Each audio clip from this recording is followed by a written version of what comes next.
Hello, Scorpio. It's been a little while. Oh my gosh. Okay. I have to tell you, I have actually already done an entire reading for you, but it was interrupted halfway through.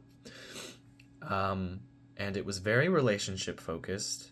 And the cards that are coming out, because I already pulled one card for you, it's the Four of Wands, which I think is in line with the theme of what was coming through in the previous reading, and I'll kind of get into that with this reading today.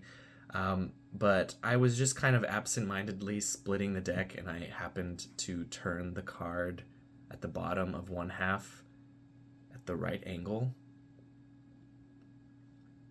Yeah. But we're gonna put this back together, and if it comes out again, it comes out again. So the last reading that I did for you, Scorpio, I think is still relevant today, as is being made abundantly clear.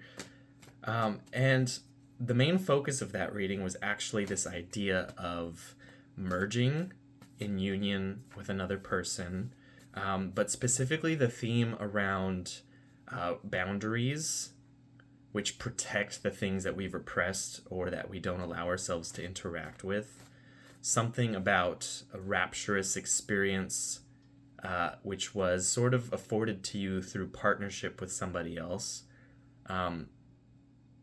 which kind of allowed you to attune to those more open, fluid states of being, which can be quite intense and a little scary, especially if there's a lot of emotional layers wrapped around it. And I'm speaking kind of delicately here, but I think fundamentally the theme of that reading was very sexual in nature. So I don't know if there's some kind of exchange that you're having with somebody else, whether or not it's operating on the physical level. I think there's a profound level of interchange that's happening, and I think this person is really calling into question this idea of boundaries, of walls and limits set around social interactions and set around intimacy, and of allowing yourself to be vulnerable with somebody else or not. I feel like that is very much being called into question. A lot of this is also being influenced by how I'm kind of looking at the skies right now with what Mars and Saturn are doing.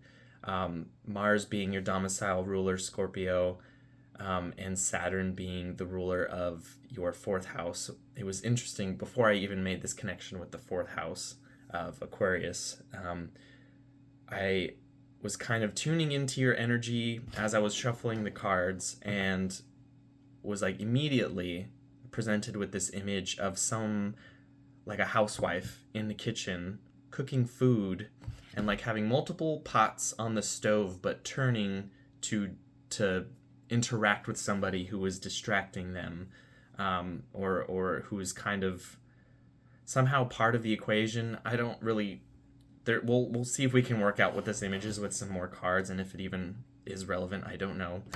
But this idea of sort of feeling domesticated by a person, like maybe this idea of confronting traditional ideas around what relationships are, and what commitments mean to you, what vulnerability means to you, what being open to building a life with another person means, what sacrifices are at play there, and what things you might have to give up, because, I think that connects to the multiple pots on the stove. Like, are you going to be able to balance all of these things? Because it's not just a matter of being open and vulnerable to another person and allowing them to see the parts of yourself that you don't let anyone else see, but it's also this idea that you still have your own work to do. Maintaining a relationship is a lot of work, and it actually asks of you to sacrifice and in a lot of ways, what's the word I'm looking for? I don't know why this is such a hard word. I'm thinking of Eartha Kitt as I'm thinking of it. Oh, I can't. It'll come to me later. Anyway, we're gonna keep shuffling these cards and see what comes through. But I think it's interesting that this very boundary testing energy is coming through. Like there's something very rapturous about allowing yourself to open up to this, but it's also very frightening and very, very much being colored by the context of past experiences, like maybe past betrayals or past attempts to open up that weren't met in turn. So we're going to see what comes through.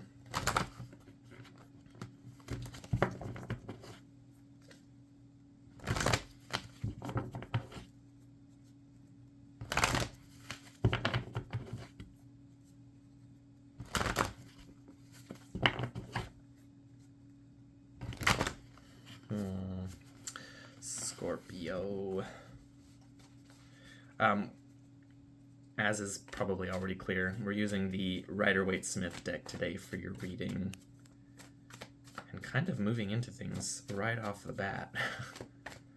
Which I kind of like. I like easy, clear Martian energy. I get you, Scorpio. There's a lot of Aries in my chart, so I see you.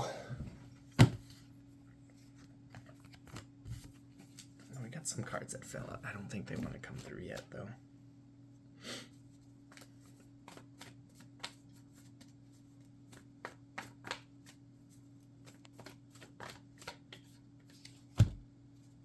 Okay, the next card that came out is Judgment. Now, this card to me, with the Four of Wands,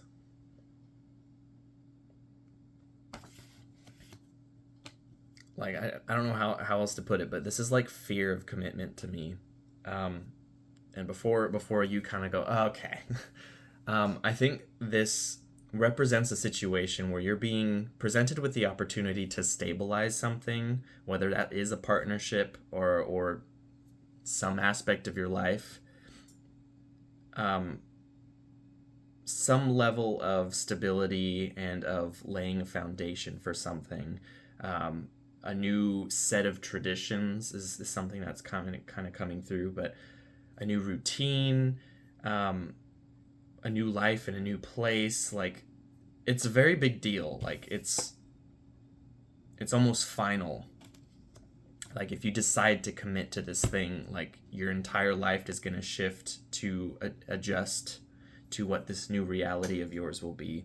And of course, that's calling up all the old skeletons in the closet, all the old fears and the doubts and the tendencies to maybe want to avoid this sort of thing.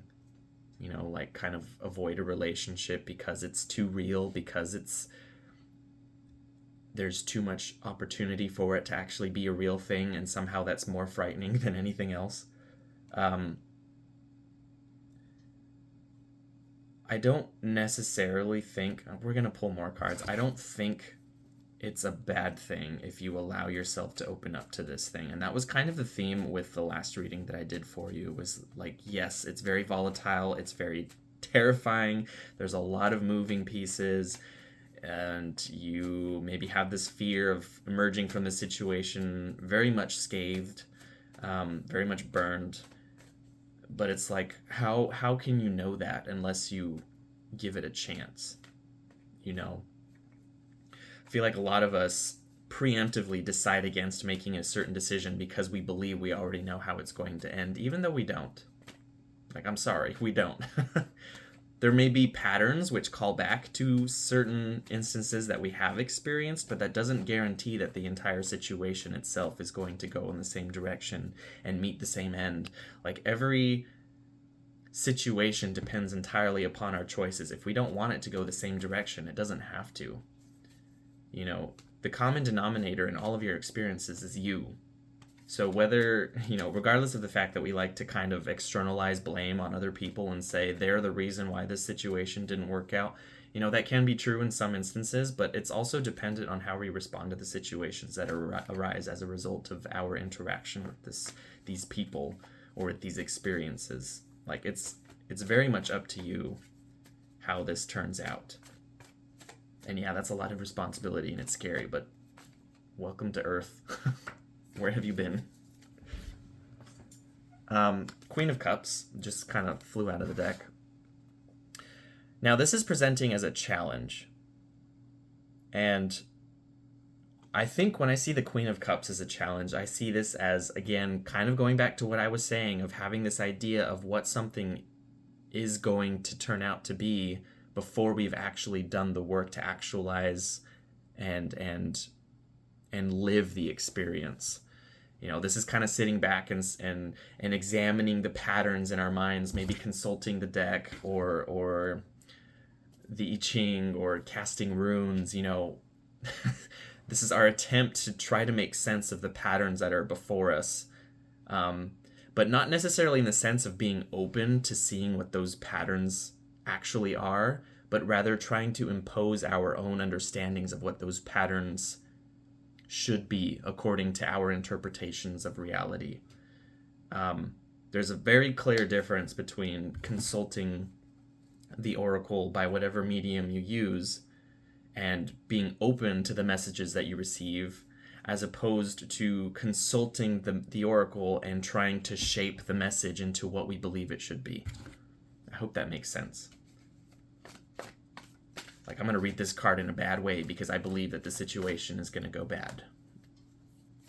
Hopefully that kind of helps that make sense. Because the Queen of Cups is very much a visionary. She is attuning with the underlying patterns, the underlying currents. She's looking at everything that's happening below the surface and catching the patterns and seeing where things are flowing, because there is an inevitability to every movement in life. But what it doesn't often account for is the fact that we have agency, we have free will. Just because there's a pattern that we're operating within does not mean that at any moment we can't just break free from that pattern.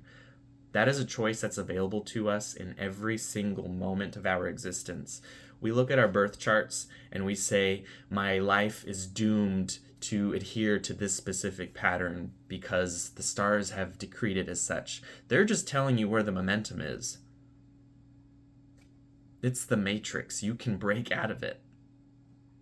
You can be Neo, the chosen one, and bend the rules of space and time, because you are the fulcrum of space and time. Consciousness is the thing upon which this entire universe rests. It's the foundation for it. That's what the Queen of Cups fundamentally represents. And I think part of the challenge for you is embodying that and coming to understand that and stopping this I'm going to kind of call back to the Seven of Cups card, because for whatever reason it's what I'm thinking of when I see this card. This idea of making our fantasies appear so real and deluding ourselves into thinking that we can't have a certain reality because X, Y, or Z, insert reason, rooted in self-doubt and shame and fear, whatever it is. Like, we don't have to be that. You don't have to be stuck in that.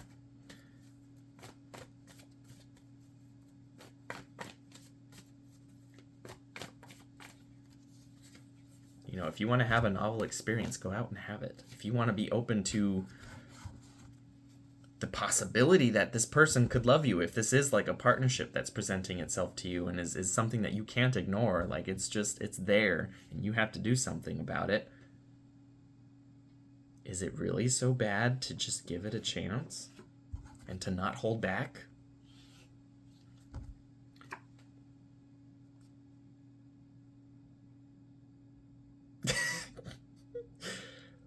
This is the letting go. This is the trust fall. The leap of faith. This is being open to the situations. The Fool card is like the ultimate manifestation of the entire air triplicity, of Gemini, Libra, and Aquarius, where we're so open to experience. We understand how everything operates, or maybe we don't, because, the Fool can imply a level of ignorance. But I think fundamentally, when you look at it from this perspective, it's like, I understand how everything works. Therefore, I'm going to go out and trust that the universe bends itself around me. Because it does. That's why magic works. We are the centers of our own realities. And I say it in plural, but really fundamentally, we're just points on an entire unified field. I don't want to get into this, it's too complicated, but this is like, be open, be trusting, be willing. Let go of the context of the past. Stop holding on to old grudges, or stop imposing grudges that you have for other people onto the new people that are presenting themselves to you. Stop imposing your understanding of past experiences on new experiences that are coming to you. And stop making judgments about things before you've even given them a chance. I feel like I'm being very sharp with you, Scorpio. I'm sorry. I'm really not intending to be. It's just where things are. Mars is rising right now as I'm recording this, so maybe that's part of it. Mars is like, ha!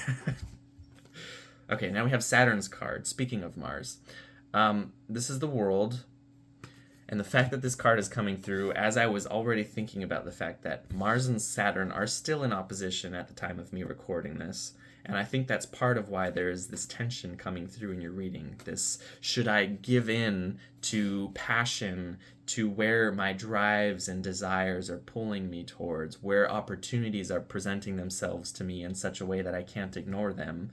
Should I allow that to be my guiding principle, or should I hold back? Should I kind of close up into my little shell and sit in darkness and not interact with this until it blows over? It's like, I think this is an opportunity for you. There is a gate that's open. And I say that loosely. I don't want to get all metaphysical about gates here. Lion's Gate and whatnot. No, but I think there is a level of opportunity that's being presented to you in whatever situation that you're dealing with right now, to break out of a previous pattern, to try something new. There's like a new dawn. I'm seeing the sunrise as I'm saying this. Like, there's an opportunity to start fresh. And yes, you know what you know. You've been through what you've been through. You've met the people that you've met. That's all great and dandy, but allow this to be something different, because it might just surprise you. I feel like I'm going to keep reiterating that throughout this entire reading. We're going to pull a couple more cards before I get too distracted by that.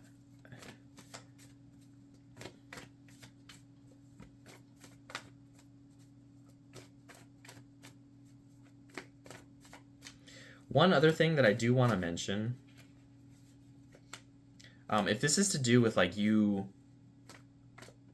being open to the idea of traveling the world, because I think something to do with this Fool in the World card is kind of like going out of your comfort zone and visiting new places, or if they're not physical places, it's like new places in your mind, new landscapes of thought, new beliefs, unimpeded by doubts and previous notions of how things operate. Like, I'm kind of reiterating what I've already been saying, but I'm also seeing this as like going out and traveling the world and coming to a fundamental realignment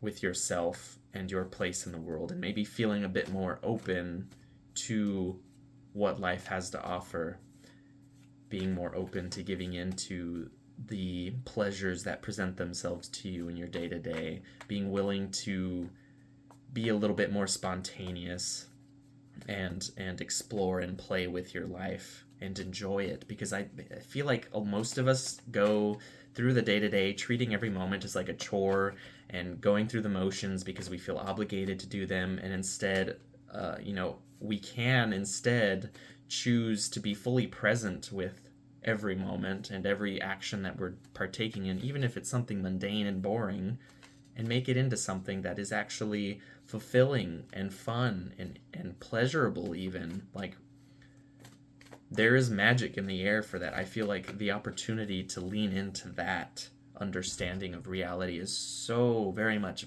present right now. And I think that's being illustrated by Jupiter and Venus being in Cancer. Pretty much, they have conjoined already. I'm recording this a little bit after their exact conjunction, but like that underlying pattern of leaning into the magic of life, of appreciating the mystical of every mundane activity in every single moment. Like, everything just feels beautiful, magical, full, and pregnant with meaning and serendipity even at times. We have the Hanged Man coming through as well. And this to me is exactly what I'm talking about, of like suspending yourself in a new state of mind, a new state of interaction with your reality. Making the most simple acts feel profound and magical, because again, this card kind of points to that idea that I was talking about of like being the fulcrum upon which reality unfolds. You have the World card here, like this idea of consciousness being the foundation upon which the entire cosmos is built. And the Hanged Man is the one who embodies that state of understanding, who embodies that level of consciousness within the mundane world, within the material world. It's like the saint walking in a human body, but clearly not operating as a human being alone. Like there's a much larger presence and consciousness that's sort of being simplified down into this physical body. That's what the Hanged Man represents, is that state of being the mystic, the saint, the incarnate God, I guess, if you want to get real dramatic. We're all gods.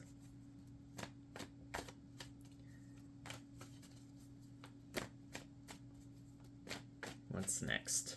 I do want to pull one more card for you, Scorpio. Okay, we have the Two of Coins. Now, this is that first decan of Capricorn, and when I think of this card, or when I think of that quadrant of the sky, that portion of the sky, I'm thinking about the foundation. I'm thinking about the simplest, most base aspects of reality upon which we construct our lives. This is like a re-examining of our intentions, of our goals, our ambitions, our hopes for how things unfold. Maybe being presented with a choice that kind of calls into question those things, like where is it that you actually want to be going with things? What decision is it that would actually bring you closer to where you want to be, or where you see yourself? And is where you see yourself with this particular path timeline, is that where you actually want to be, and why? What are the fundamental, elemental aspects of yourself that are leading you to question which path is most appropriate, right? And leading you to feel that one path is more appropriate? If it feels more appropriate, why does it feel more appropriate? Break that down, examine it, and then at some point, take a leap of faith.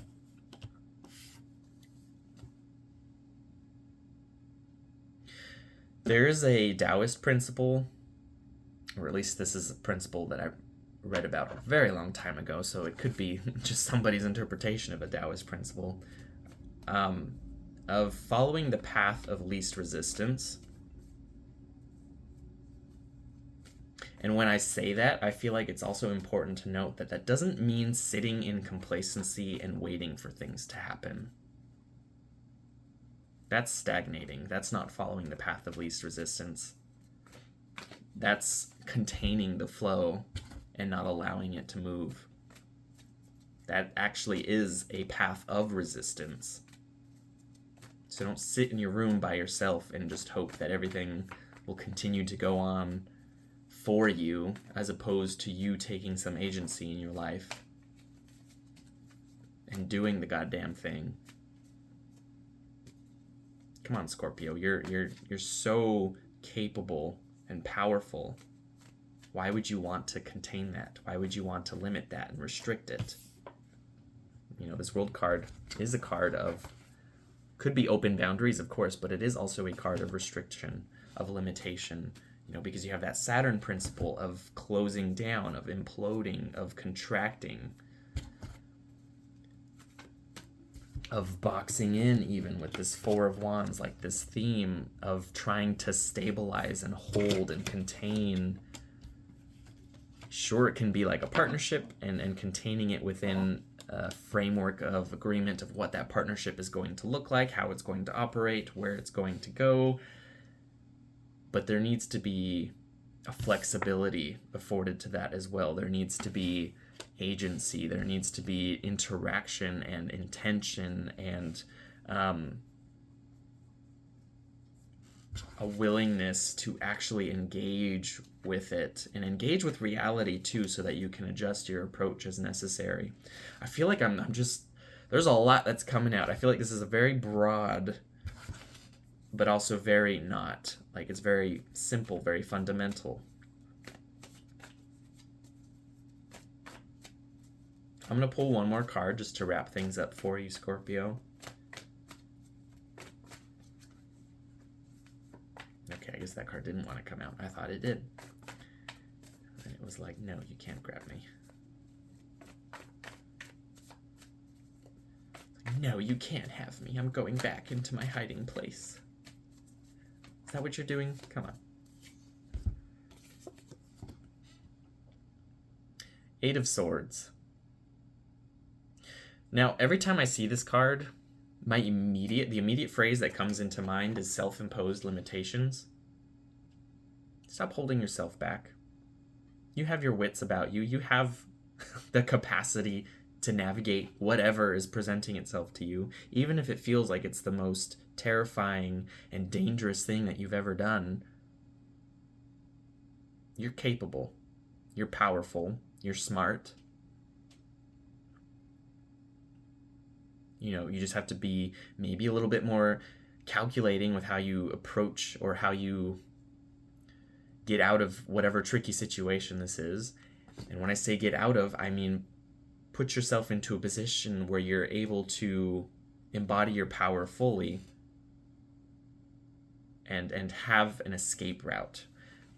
But I also don't want you to just like run when you do have that escape route opened up to you. Like, I feel like I just need to keep reiterating this. Like, don't slink out of this situation just because it feels uncomfortable. This could also be a card of like needing to sit with that discomfort, needing to let it stew and feel what's happening, and allow the experience to unfold around you and actually surprise you, because the outcome might be different than what you expect. And it might contradict everything that you think that you've known as a result of the experiences that you've had in the past. Like, don't come to a judgment before you've even had the experience. Because I think this card comes through when we do have those novel experiences that shake up the status quo, shake up our understanding of how reality works for us.